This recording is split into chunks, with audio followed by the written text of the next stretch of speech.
Good morning, my friend. Dr. Lee Warren here with you. We're going to do some self-brain surgery today. It is Monday, and we are at the end almost of All in August. I'd love to hear from you about how it's going. Speakpipe.com/Dr. Lee Warren, speakpipe.com/Dr. Lee Warren. Let me know if you went all in with us. If not, if you're going to use September to go all in, you can use these 31 episodes that we've given you during the month of August as your guide. You can use the All In book by Mark Batterson. You can read my book, Hope is the First Dose, to give yourself a treatment plan for recovering from trauma and tragedy and other massive things. There's a way for you to go all in, friend, even if you haven't started yet. Now, if you just are hearing my voice for the first time, if you heard me on Susie Larson last week, or you just new around the podcast, if this happens to be the first time you've ever listened, what am I talking about with going all in, and what am I talking about with self-brain surgery? What are you talking about, Dr. Warren? As a means of introduction, I am a brain surgeon, a neurosurgeon. I do a lot of spine surgery, brain surgery, peripheral nerve surgery. But I realized a long time ago that since we know that your brain makes new cells every day and that your brain makes new connections between those cells every second of every day, and that the number one inciting factor for how the brain chooses how to wire new cells together or wire cells into old networks together or create new networks is how you think. Literally, when you change what you think about, your brain makes immediate structural, real changes, and it makes different levels of neurotransmitters, different networks get involved, different hormones get produced, different genes get turned on and off. Like literally, when you think something different, you choose to think about one thing and not another thing. Structural, physical things happen inside your brain, which means that thinking differently produces surgical change in your brain. Just if I take you to surgery and perform an operation on your brain to make structural change happen, there's no difference in real brain surgery, if you will, quote unquote, and self-brain surgery, except that self-brain surgery doesn't require a haircut or me sawing into your skull. You can structurally change your brain, and that means that you can change your life by changing how you think. It turns out that the Bible already told us that a long time ago. Romans 12:2. Don't conform to how the world wants you to think. Be transformed by the renewing of your mind. Take every thought captive. If you want to be less anxious, be more grateful. We know that's true from neuroscience now. Philippians 4 is your handbook of self-brain surgery in the Bible. Romans 12:2, 2 Corinthians 10:5, Ephesians chapter 4. All these scriptures, and even all throughout the Old Testament, tell us that as a man thinketh, so he is.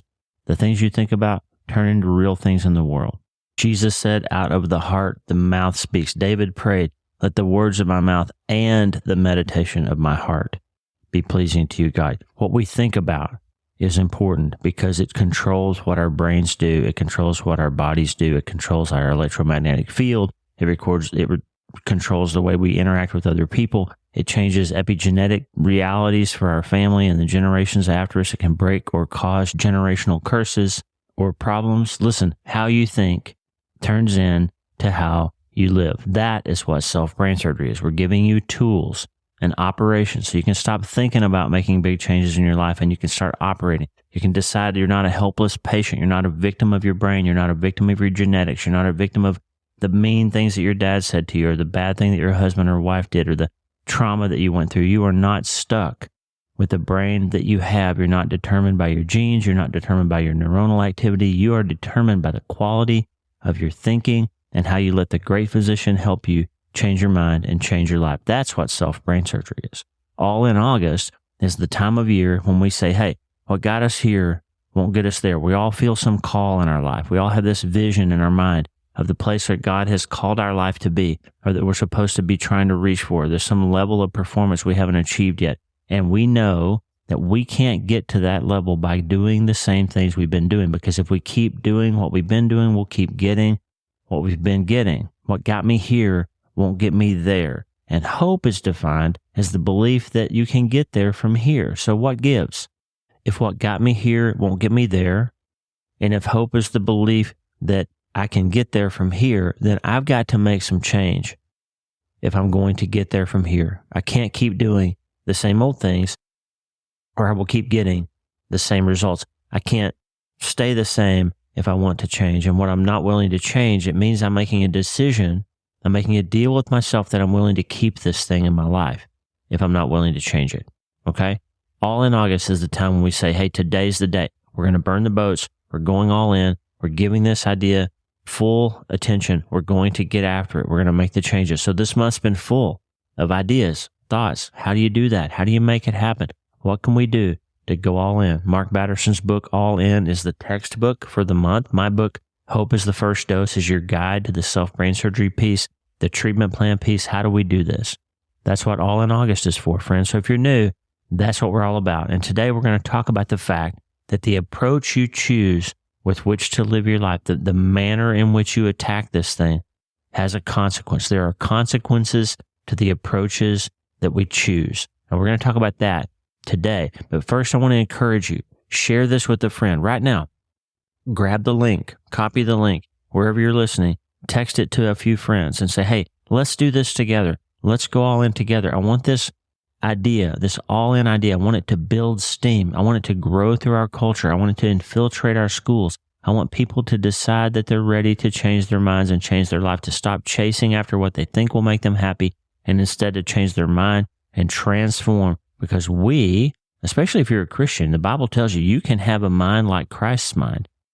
And the Bible says Jesus never sinned, not even in his thinking. And therefore, if we know that how we think changes how our brain functions positively, our brain gets better, it gets more resilient, it gets more hopeful, it gets more powerful when we think better. That means Jesus's brain was making positive improvement throughout the course of his life. And if you have the mind of Christ, that means your brain can become more like him. And so let's do brain surgery to make our brains healthier, stronger, better, more like his. If there is an ideal human brain out there, it's not Albert Einstein's, it's Jesus's. And so let's get better brains. That's what we're going to do. And there's approaches to get there, and that's what we're going to talk about this morning. My next book is at least tentatively titled The Self-Brain Surgery Handbook, How to Rewire Your Brain, Reorder Your Mind, and Radically Transform Your Life. The handbook is coming, and in the handbook, I'm giving you 4 approaches to how people live their lives. There's actually 5, though. One that I haven't mentioned before is that some people don't ever really think about it, okay? Some people don't ever really spend a second thinking about how do I want to attack this day? How do I want to attack my life? How do I want to go after the things that I think God is calling me to? How do I want to try to become a better person? How do I want to steward my relationship? Many people, I think most people, just wake up and they drink a cup of coffee and get in the shower and go to work and see what happens. And they spend their whole life kind of reacting. Am I going to be in a good mood today? It depends. If somebody wakes me up, or if somebody makes a loud noise, if somebody chews a chip the wrong way, if somebody doesn't let me listen to the music I want to listen to, if the boss is mean to me, then I'm going to have a bad day and there's nothing I can do about it because all these people are jerks and he never does what he says he's going to do and she's putting too much pressure on me or whatever, or the wrong guy got elected or the bad thing happened and that means I can't be happy. And most people think that their life is just reacting, that they're just dealing with something. It's like Super Mario Brothers. You're just running through this maze and you're jumping over the turtles and you're banging your head against the thing to get the coin and you're just endlessly after whatever the maze throws at you next. I would say that is an approach that I don't even think about it is an approach.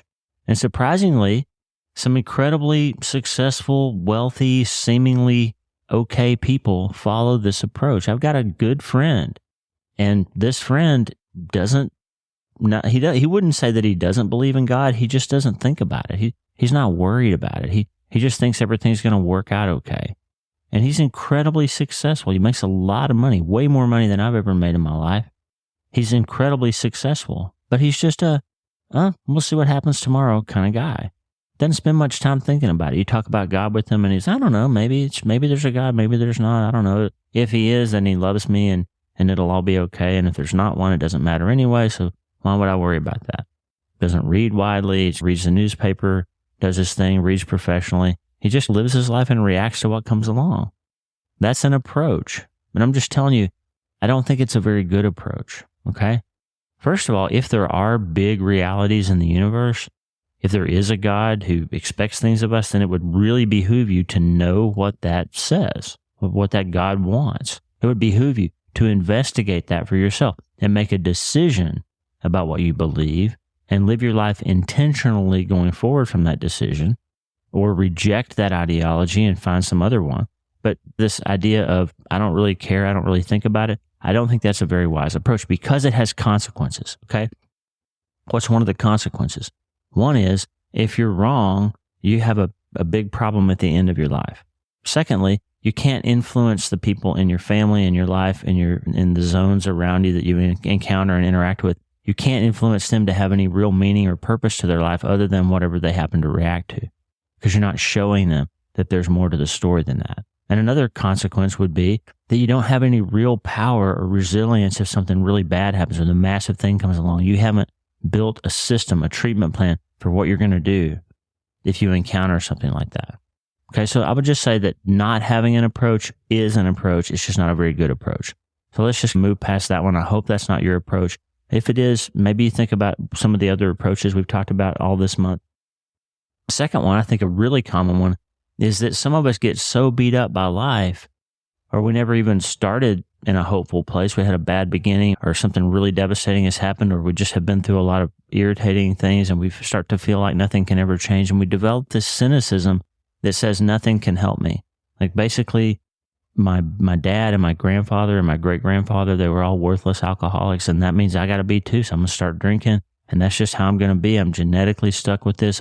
I'm diabetic and I'm overweight and I'm stuck because my whole family's overweight and there's nothing I can do about it. So why would I get stressed out about it? There's just nothing I can do. I went through that thing and my uncle abused me when I was little, or my brother did this bad thing to me and I got broken at an early age, and that's just how I am and I can't fix it. And I'm stuck with my trauma and nothing can help me. Or I've got ADHD and that means I can't succeed in school, and that means I can't have certain kinds of jobs because my brain is just different than your brain, and that means I just can't fix that, and there's nothing I can do about it. I have OCD, or I'm Enneagram 6, and that means you have to treat me a certain way, and there's nothing I can do about it because that's just how I am, and you better respect that. And I'm just telling you, that is a valid approach that many people live under, and it's not a very good approach. Because if you believe that nothing can help you, and to the extent that you believe that your brain is fixed, that you can't change it, that you are the way that you are because of genetics or circumstances or past history or upbringing or any of those things, that's the extent to which you can have the abundant life that Jesus said he came here to give you. Okay? And Christians have this too. There are Christians who believe they're going to heaven, who believe that Jesus died for them, who believe that their sins have been forgiven, but they believe that their life on earth is going to be bad, that bad things have happened, that they're stuck with certain kinds of traumas, that they're wired in a certain way, and that nothing can change until the day that they finally get to go to heaven. And they live their lives in that hopeless place. And guess what happens then? What's one of the consequences? Your ability to, as the Bible says, adorn the gospel, to make the gospel attractive to others, is zero if you believe that your life is supposed to be bad and there's nothing you can do about it. If you don't believe that God can redeem your time now, that Jesus says the thief comes to steal and kill and destroy, but I've come that you may have life and have it abundantly. That Jesus said, in this world you'll have trouble, but I have overcome the world. If you don't believe that there's transforming power available to you that starts when you accept his truth, that you are fearfully and wonderfully made and that you can change and you can be transformed and your life can mean something even if you went through something hard, that your life can be different even if your genetic starting point wasn't good. If you don't believe that, that limits your ability to have an abundant life. It's not a very good approach. And if you're not a believer at all, okay, if you just believe that your genes determine who you are, that your brain structure, that your whole concept of you and everything about you is determined by the neuronal activity inside your head, if you really believe that, then your life doesn't have purpose because it's accidental. It wasn't designed. It wasn't created. It's just accidental. Your brain determines everything. And that's not very hopeful. Because if you don't have purpose, then suffering is really suffering. Viktor Frankl said that, the Holocaust survivor. He said people can go through almost anything, any type of suffering, because it stops being suffering once you have purpose, once you understand that there's a purpose and a meaning to your life. And if that's your approach, that nothing can help me, even if you're an atheist or an agnostic and you don't believe there's anything spiritual to it, let me just tell you the good news. 20th and 21st century quantum physics have clearly taught us that you have a role to play in what happens in your own life and in the lives of the universe and the people around you. Because the amount of attention and the type of attention you pay to something and the way that you look and interact with the system affects the outcome of the system and the people around you. So quantum physics is very clear. Like how you choose to live, the decisions you make change the outcome of the reality of the world around you. So even if you don't believe that you're designed for a purpose by a creator, even if you just believe you evolved this way, it's clear that you have a quantum brain and that your choices that you make change the way that the universe responds around you. So you have an impact on the world, and that means your life has a purpose. So the way that you choose to live your life then has to be about making sure that you make a positive impact on those around you, that you make decisions that help other people and don't hurt them. That's your purpose, okay? That gives you purpose. So even if you don't believe that there's a creator or there's anything after this life and you just go back to the cosmic dust that you came from, then you can at least believe that the decisions and choices you make in your life now have a purpose and make a difference. And then I would hope that once you realize that, hey, this system is designed so that people interact with it and there's a purpose behind it, and there's all this symmetry and organization and all of that, maybe that'll start getting you to ask some questions, and maybe then you'll start saying, hey, Dr. Warren, I think maybe there's more to the story now. What can we learn? Where can we go? What can I think about now? Maybe it'll open the door for you to ask some deeper questions. And I think all that kind of honest searching for truth, honest pursuit of truth, I think that leads to questions about God at some point. Maybe it doesn't for you. Certainly does for me. Certainly did for Maxwell. It certainly did for Newton. It certainly did for Copernicus. It certainly did for Galileo. Those guys, when they looked at science, when they used science to look at the world and try to find truth, they found God. Heisenberg let quantum physics lead him closer to God.